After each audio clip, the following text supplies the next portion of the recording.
अनन्तधर्मणस्तत्त्वं पश्यन्ति प्रत्यगात्मना अनेकान्तमयी मूर्तिर्नित्यमेव प्रकाशिताम्।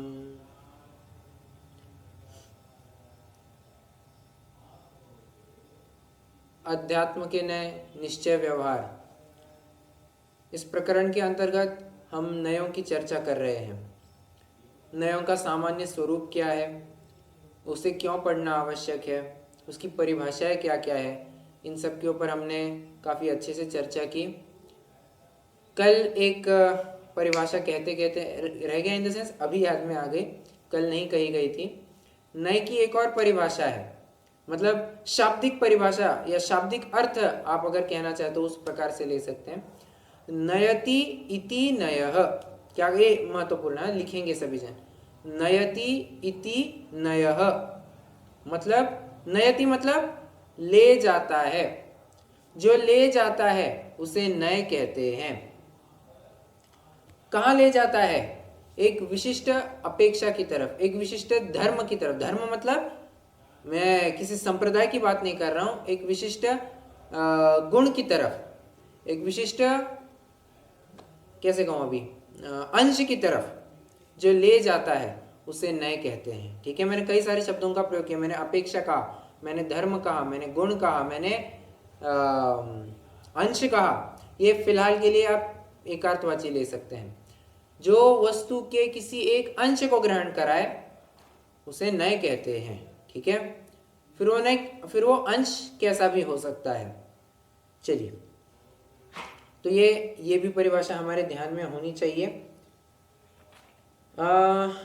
थोड़ा सा हमें आज आगे बढ़ना है। कल तो एक मिनट, हाँ, कल अंत में हमने नए कौन से सम्यक ज्ञान का अंश है या विकल्प है, इसकी चर्चा की थी विस्तार से। 4 कारण मिले थे।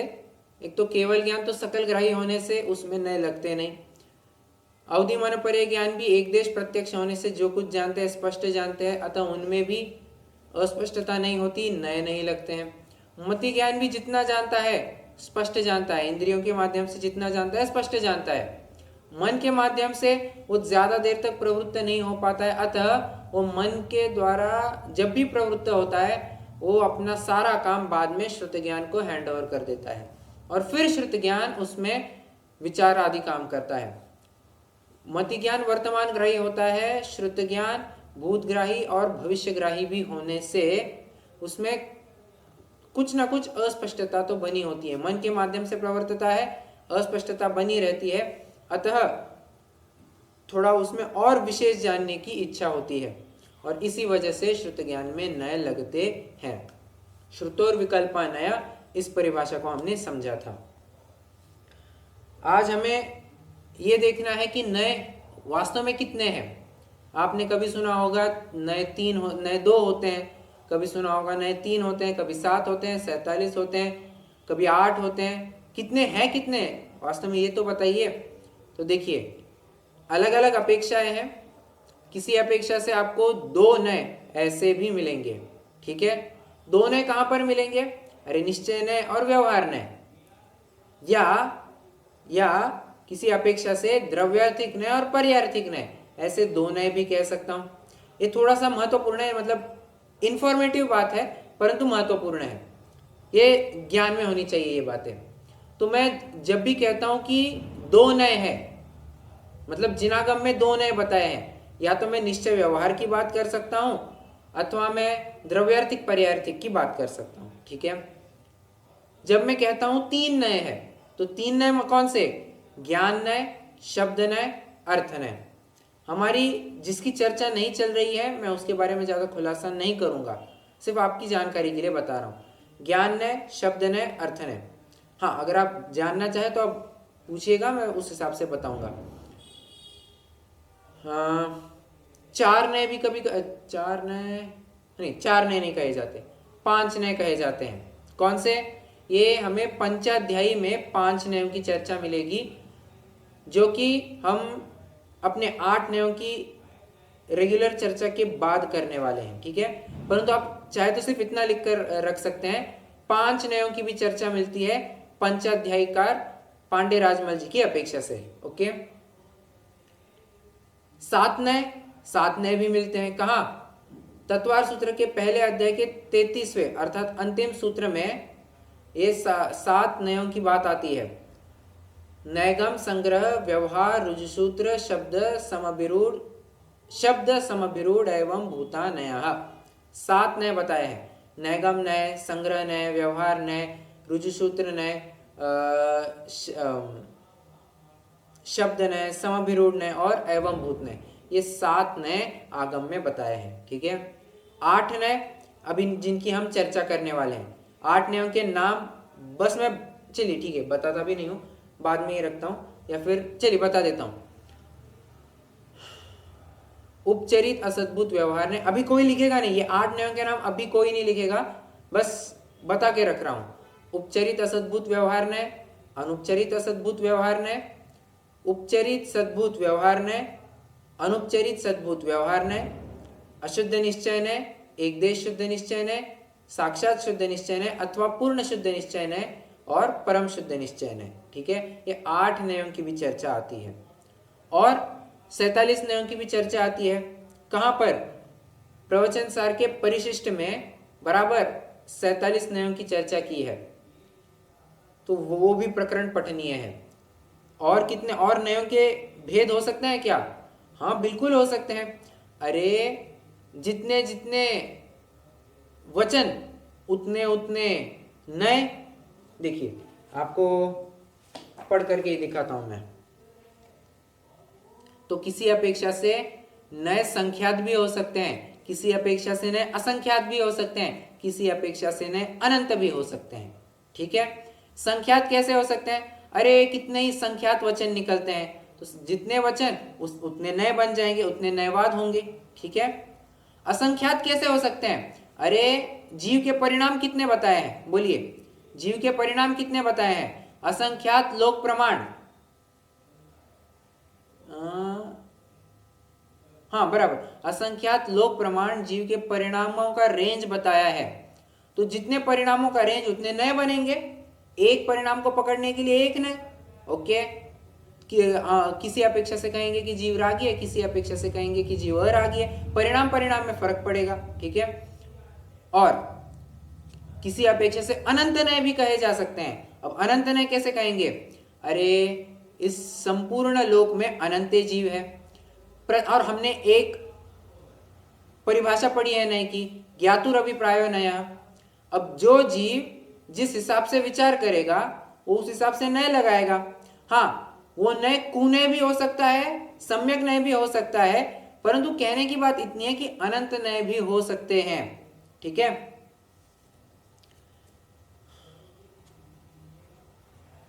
तो कितने प्रकार के नए अपन ने देखे अभी? 2, 3, 5, 7, 8, 47 संख्यात, असंख्यात और अनंत। ठीक है, देखिए निश्चय नहीं मूल कितने। ठीक है,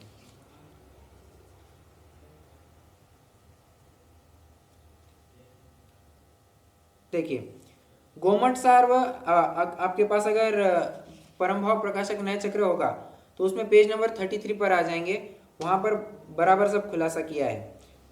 गोमट सार व सन्मति तर्क में यहां तक लिखा है कि जावदिया वयणवहा तावदिया चेव होंति नयवाद। जावदिया मतलब जितने, वयणवहा वयण वचन, वहा विकल्प, तावदिया मतलब उतने, चेव होंति नयवादा उतने नयवाद जानना चाहिए। ठीक है, मतलब अभी अभी कहा मैंने जितने वचन उस हिसाब से उतने नयवाद बनेंगे। ठीक है, आगे श्लोक वार्तिक में ऐसा लिखा है कि संक्षेप में 2, विस्तार से 7 और 80 अति विस्तार से संख्यात भेद वाले हैं। ठीक है, नए सामान्य से 1, विशेष में संक्षेप में 2, विस्तार से 7 और अति विस्तार से संख्यात भेद वाले हैं। ठीक है, किसी अपेक्षा से असंख्यात भी बताया जाता है और सर्वार्थ सिद्धि के अनुसार नए अनंत भी हो सकते हैं, क्योंकि प्रत्येक वस्तु की शक्ति। अच्छा, यहां पर दूसरा तर्क दिया है क्योंकि प्रत्येक वस्तु की शक्तियां अनंत है, अतः प्रत्येक शक्ति की अपेक्षा भेद को प्राप्त होकर नए अनंत विकल्प रूप हो जाते हैं। ठीक है,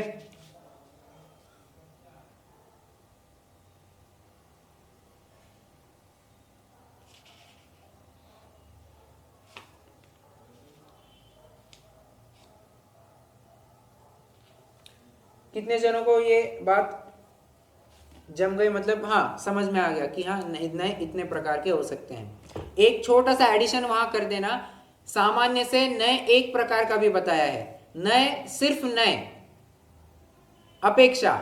अब क्या अपेक्षा है? कोई भी अपेक्षा हो सकती है, तो नए एज सिंगल यूनिट भी आप ले सकते हैं। ठीक है, तो 1 2 3 5 7 8 और क्या है 47 संख्यात असंख्यात अनंत। इस प्रकार से नयों के भेद जानना चाहिए।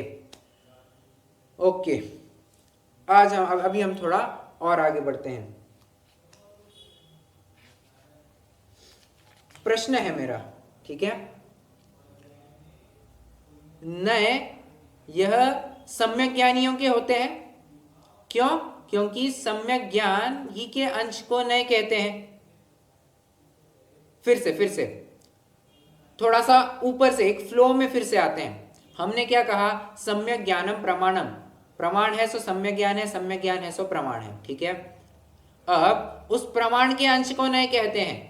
मतलब किसी अपेक्षा में कह सकता हूं कि सम्यक ज्ञान ही के अंश को नए कहते हैं, बिल्कुल कह सकते हैं। मतलब सम्यक ज्ञानी के ही नए होते हैं। क्या मैं ऐसा भी कह सकता हूं? क्यों? क्योंकि ज्ञातुर अभिप्रायो नयः।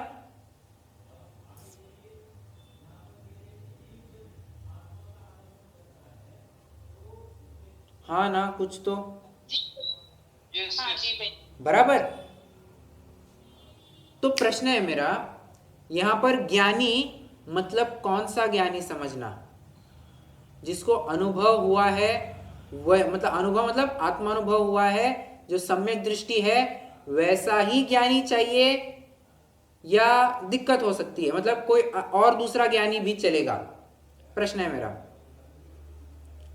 फिर से प्रश्न को दोहराता हूं। ज्ञानी के ही नए होते हैं जब मैं ऐसा कहता हूं, तो यहां पर ज्ञानी मतलब कौन समझना? जिसको वास्तव में आत्मानुभव हुआ है ऐसा ज्ञानी, या कोई और भी चलेगा? जिसको आत्मानुभव हुआ है। ओके, एक अर्थ ये आया है, मतलब एक उत्तर आया है कि जिसको आत्मानुभव हुआ है वो। ठीक है, फिर प्रश्न है मेरा, प्रश्न है, मान लीजिए कोई मिथ्या दृष्टि है, परम मुनिराज है, वो ग्रंथ लिख सकता है या नहीं लिख सकता है? और हम उसे प्रामाणिक मान सकते हैं या नहीं मान सकते हैं? ये अनुभव हुआ हो या नहीं हुआ हो, लेकिन उसको ज्ञान तो होना चाहिए ना, जो अपना है वो नए प्रमाण सब चीजों का। राइट, यथावत जिनवाणी का ज्ञान तो होना ही चाहिए, अनुभव हुआ हो या चाहे नहीं हुआ हो। राइट, बस इतनी ही बात है। इस प्रश्न का उत्तर एक ही है। क्या?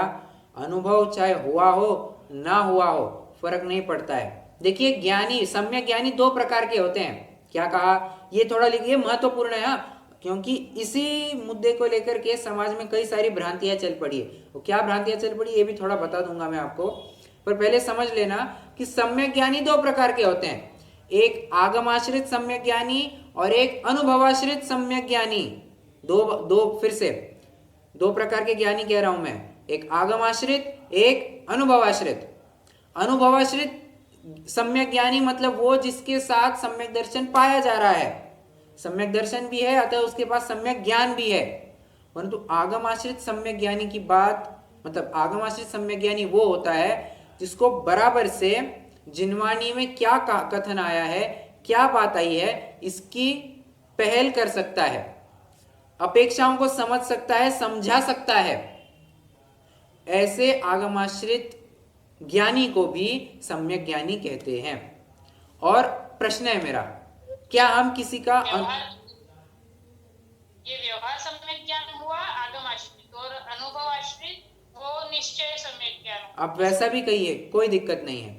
निश्चय सम्यक ज्ञान कहिए, व्यवहार सम्यक ज्ञान कहिए, कोई बात नहीं, चलेगा। हाँ, मैं तो एक और बात कह रहा था, क्या हम किसी का अनुभव ऐसे देखने जा सकते हैं? नहीं देखने। वो तो अरे केवली एग्जैक्टली वो तो, अरे हमारे भी बुद्धि गोचर नहीं है। जिसको अनुभव हुआ है उसको स्वयं को पता नहीं होता है कि मुझे अनुभव हुआ है। बस इतना है कि एक रोमांच मात्र आता है, वो भी कब? अनुभव के पहले। अनुभव के काल में वो क्या होता है ये हम भी नहीं कह सकते हैं, बस वो अनुभव मात्र होता है। परंतु वो कषाय की मंदता जनित है या वो वास्तव में अनुभव है, ये हम नहीं कह सकते हैं। ये तो केवली ही जाने। अरे इवन 12वें गुणस्थानवर्ती मुनिराज को नहीं पता होता है कि मैं अभी अंतर्मुहूर्त में केवल ज्ञान प्राप्त करने वाला हूं, और ना ही 11वें गुणस्थानवर्ती मुनिराज को पता होता है कि हो सकता है मैं अभी अंतर्मुहूर्त में धड़ाम से मिथ्यात्व में गिर जाऊं।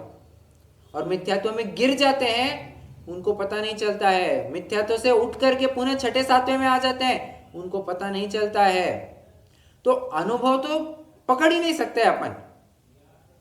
हम जो कुछ देख सकते हैं वो सामने वाले का ज्ञान देख सकते हैं, और ज्ञान के आधार से हम कह सकते हैं कि बाबा हाँ, इसकी वाणी सही है या गलत है। बस तर्क की कसौटी पर खरी उतरनी चाहिए वो बात।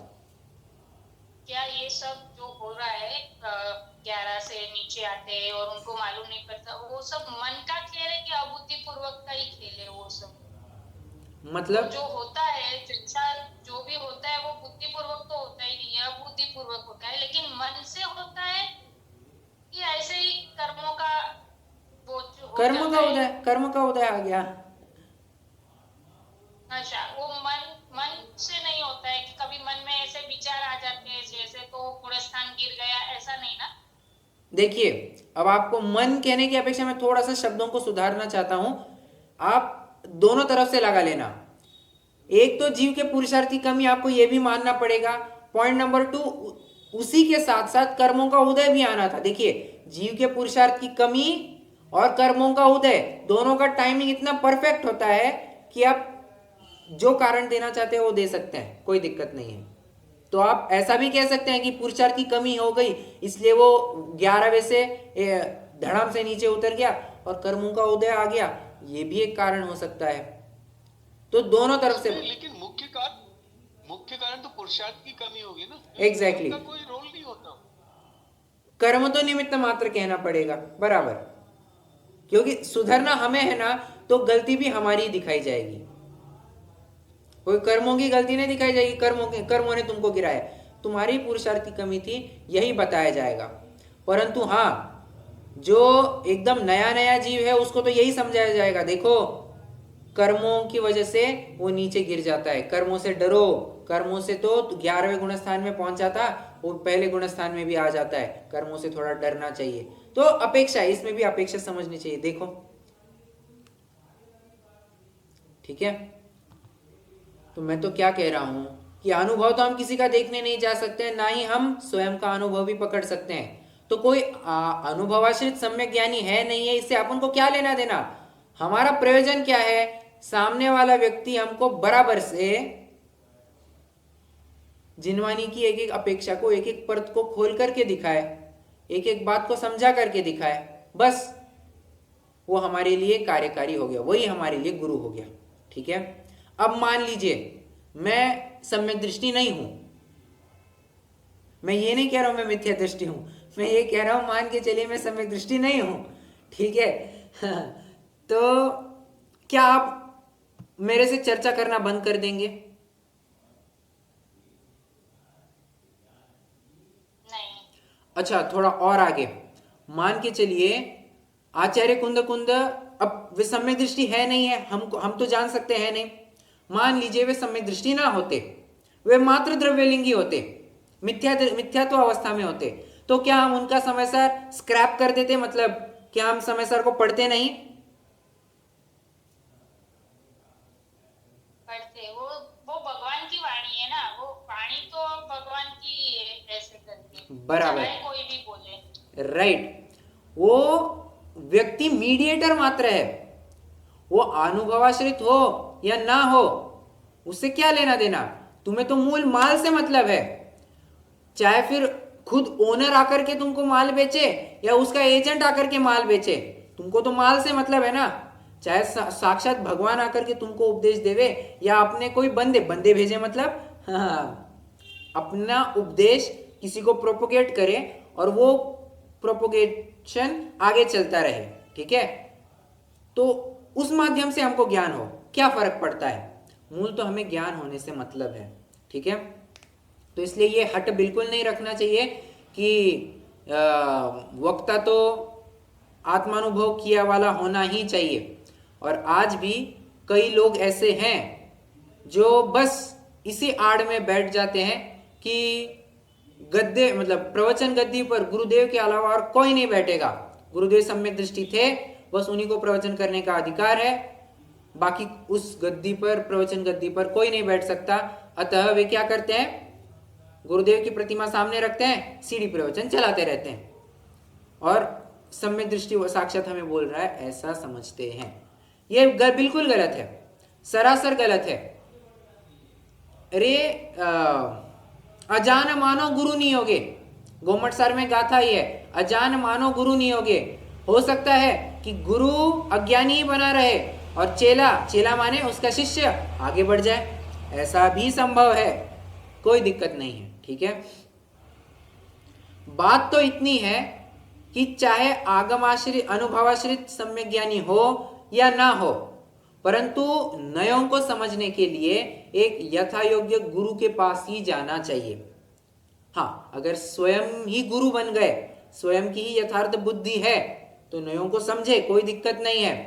परंतु क्या है, अगर नयों को समझने में थोड़ी सी भी भूल चूक हो गई तो ये लाभ के बदले हानि ही करेगा।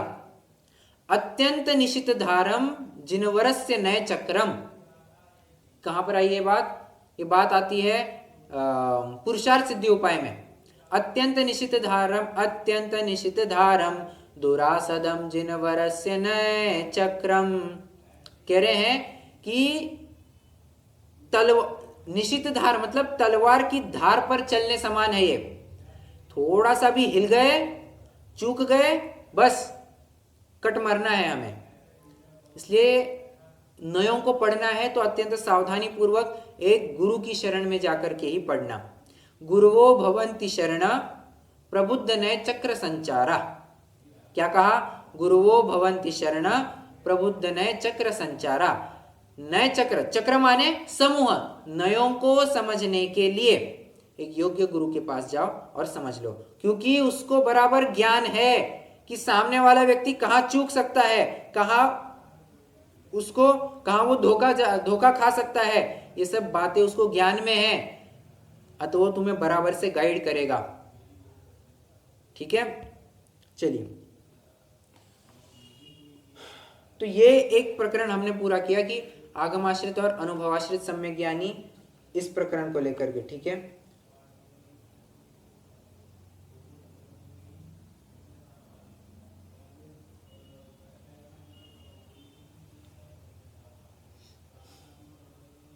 एक बात और जानने लायक है, क्या कि सबसे पहले,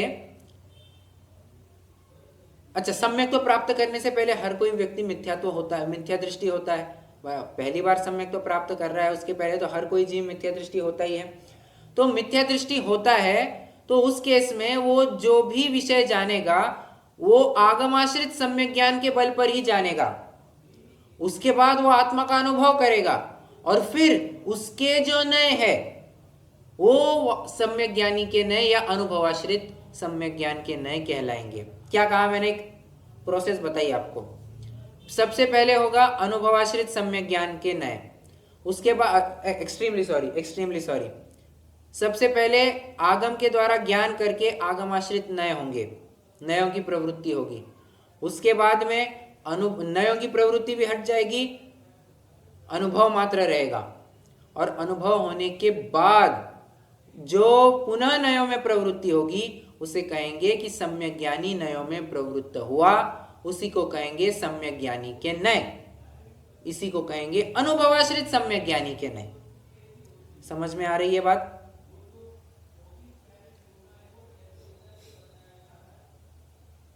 हाँ। ओके,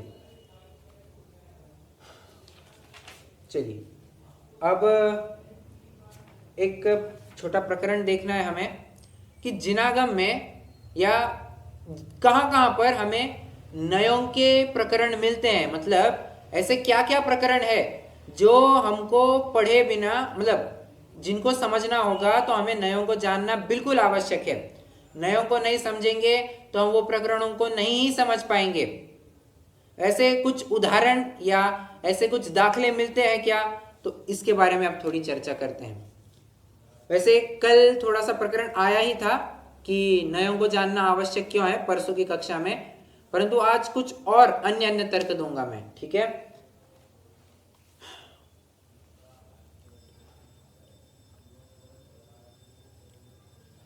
तत्वा सूत्र के 5वें अध्याय का एक सूत्र है, अर्पितानर्पित सिद्धे। क्या सूत्र है? अर्पितानर्पित सिद्धे। अर्पित और अनर्पित इनसे सिद्धे मतलब वस्तु की सिद्धि होती है।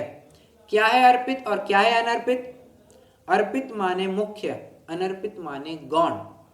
तो मुख्य गौण की व्यवस्था के द्वारा ही वस्तु की सिद्धि हो सकती है। कैसे? वस्तु की सिद्धि तो प्रत्यक्ष रूप से होती है। अरे बाबा, ये तो क्या कह रहे हैं, ये विकल्पात्मक स्तर की बात कर रहे हैं। जब भी तुम विकल्प करोगे उस समय में तो आत्मा एक वस्तु विशेष को ही मुख्य करना पड़ेगा। थोड़ी ना ऐसे होगा कि मैं समस्त विषयों को जान लूंगा। हम केवल ज्ञानी थोड़ी ना है, हमारे पास तो मतिश्रुत ज्ञान है, और मतिश्रुत ज्ञान में मुख्य गौण की व्यवस्था होती है। इसीलिए मुख्य गौण करके ही अपने वस्तु आत्म वस्तु की सिद्धि हो सकती है, ठीक है। एक तर्क ये हो गया।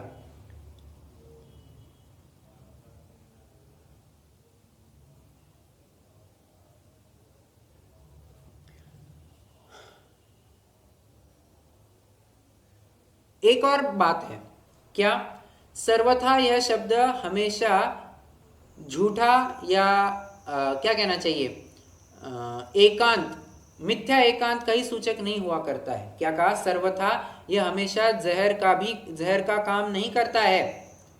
अपेक्षा समझनी चाहिए। जैसे मैं अगर कहूं कि परम शुद्ध निश्चय नय से आत्मा शुद्ध ही है। क्या कहा? परम शुद्ध निश्चय नय से आत्मा शुद्ध ही है।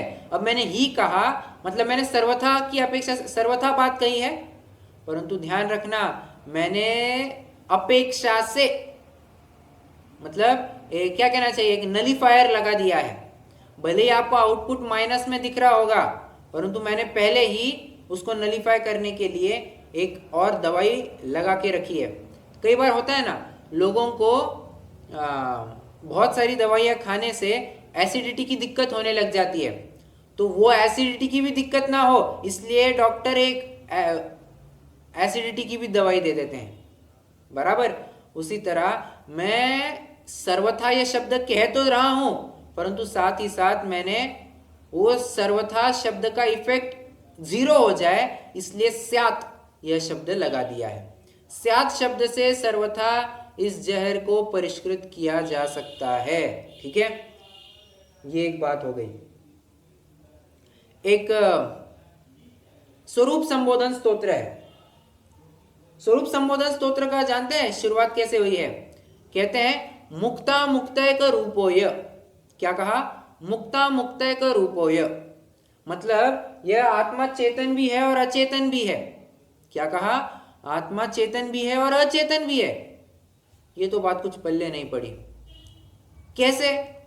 कोई मुझे बोलेगा, वैसे इसकी चर्चा मैं प्रवेशिका में करके आ चुका हूं। हा, प्रवेशिका में मैं इस बात की चर्चा करके आ चुका हूं। किसी अपेक्षा से आत्मा को मूर्तिक भी कहा जाता है, किसी अपेक्षा से आत्मा को अमूर्तिक भी कहा जाता है, किसी अपेक्षा से आत्मा को चेतन भी कहा जाता है, किसी अपेक्षा से अचेतन भी कहा जाता है।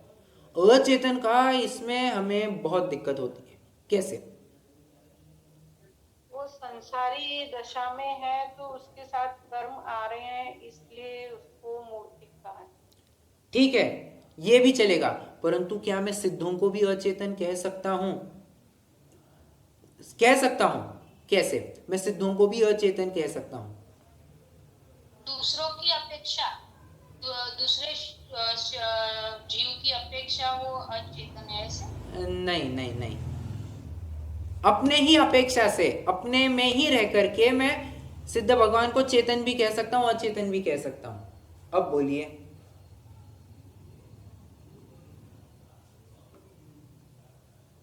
बहुत सिंपल है। जब मैं चेतना गुण की अपेक्षा से कहता हूं तो वो वस्तु मुझे चेतन दिखाई देती है। जब चेतना गुण के अलावा अन्य समस्त गुणों की तरफ से देखता हूं तो मुझे वो वस्तु अचेतन दिखाई देती है। कितने जनों को समझ में आ रहा है? यानी गौण करके ना, गौण हाँ करके राइट। मैं जब चेतना गुण को मुख्य करता हूं तो मुझे वस्तु चेतन दिखाई देती है। जब मैं चेतना गुण को गौण करके अन्य गुणों की अपेक्षा देखता हूं तो मुझे वस्तु अचेतन दिखाई देती है।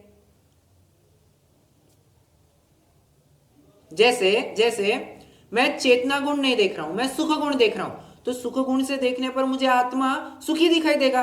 वो ज्ञान दर्शन वाला नहीं दिखाई देगा, मुझे आत्मा सुखी दिखाई देगा। चारित्र गुण की अपेक्षा से देखूंगा तो मुझे आत्मा चारित्रवंत दिखाई देगा, ज्ञान दर्शन वाला भी नहीं दिखेगा, सुखी भी नहीं दिखेगा, वो एक चारित्रवंत दिखेगा। समझ में आ रहा है क्या? ये अपेक्षा हमें समझ में आनी चाहिए। इसलिए अगर किसी ग्रंथ में आपको ये पढ़ने मिले कि सिद्ध भगवान को भी अचेतन कहा है, बाबा वो चेतना गुण को छोड़ करके अन्य गुणों की अपेक्षा से किया गया कथन है। ठीक है? ऐसा लिखा है कोई ग्रंथ में? हाँ स्वरूप संबंध। हाँ, स्वरूप संबोधन स्तोत्र में लिखा है ना, मुक्ता मुक्ते का रूपोय। देखा और था। कहाँ, और कहाँ लिखा है? और शायद ये धवला में भी लिखा है, सिद्धों को अचेतन कहा है, कहीं तो भी लिखा है। अचेतन कहा मतलब ये नहीं समझ लेना कि स्पर्श रस गंध वर्ण वाला हो गया है। बस इतना ही कि चेतना गुण को छोड़ के अन्य गुणों की अपेक्षा बात की है, बस दैट्स इट। कौन सा ग्रंथ बोले आप? धवला।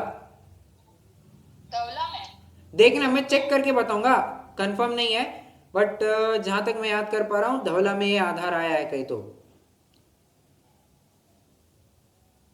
और आलाप पद्धति में तो साफ साफ जीव को मूर्तिक कहा है, जीव को साफ साफ मूर्तिक कहा है। स्पर्श रस गंध वर्ण वाला होने की वजह से नहीं, अमूर्तिक गुण को छोड़ करके अन्य गुणों की अपेक्षा से देखूं तो मुझे जीव मूर्तिक दिखाई देगा, बस दैट्स इट। नहीं, कर्मों की अपेक्षा भी शायद मूर्ति नहीं नहीं बता नहीं, देते हैं ना। कर्मों को भी बाजू में रखिए, दूसरी वस्तु को यहां पर मिलाइए ही मत। मैं ये कहना चाह रहा हूं, अपने में रह करके ही ये सब दृष्टियों से मैं देख सकता हूं। वही तो कह रहा हूं मैं, नए जिस प्रकार से आप लगाएंगे वस्तु आपको उस प्रकार से दिखाई देगी। जिस तरह से आप चश्मा पहनेंगे उस प्रकार से आपको दुनिया दिखाई देगी। काला चश्मा पहनेंगे काला दिखाई देगी, गोरा चश्मा पहनेंगे गोरा दिखाई देगा। ठीक है? ये तो अपने नजरिए के ऊपर निर्भर करता है।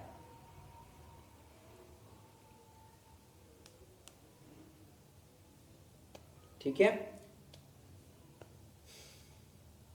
और कुछ आधार देता हूं, थोड़े से प्रथमानियों के भी आधार देता हूं कि नयों को हमें समझना जरूरी है।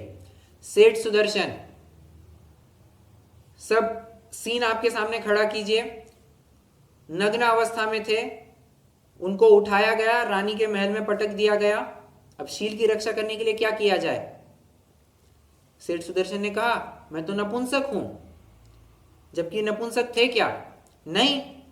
अरे ये बात तुम्हें समझ में आनी चाहिए, वास्तव में थे नहीं नपुंसक, परंतु एक दृष्टि से देखो ना, अपनी स्त्री के अलावा अपना पुरुष पराई औरत के लिए नपुंसक ही तो है। अपनी स्त्री को छोड़ करके पराई स्त्री के लिए वो पुरुष नपुंसक ही तो है, बराबर। इसमें क्या गलत कहा? ये सामने वाले को अपेक्षा समझ में आनी चाहिए। ठीक है? और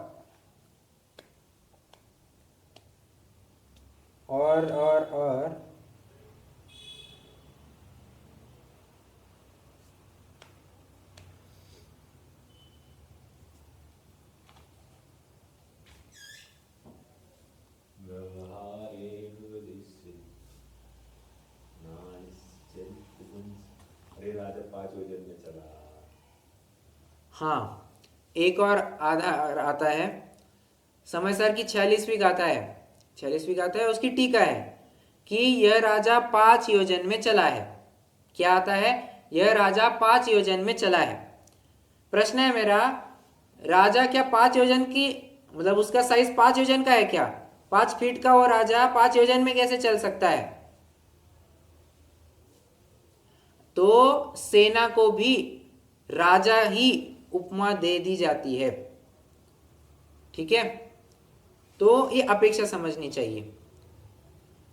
किस समय में किस व्यक्ति के ऊपर या किस वस्तु के ऊपर कैसा उपचार चल रहा है, ये भी हमें नए ही समझाते हैं।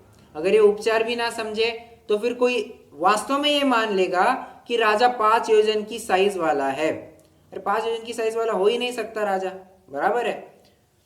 ठीक है, तो यही कुछ आधार थे जो मैंने आपको एडिशनली देना चाहे। कुछ और प्रश्न हो तो आप जरूर पूछ सकते हैं।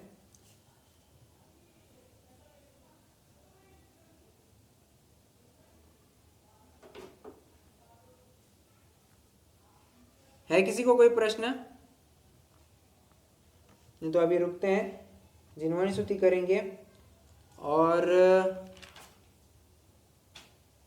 कल से अपन हो सकता है कि मूल नयों की चर्चा ही प्रारंभ कर दे। यस, कल से अपन मूल नयों की चर्चा प्रारंभ कर सकते हैं। ठीक है, चलिए रुकते हैं। जिनवाणी स्तुति।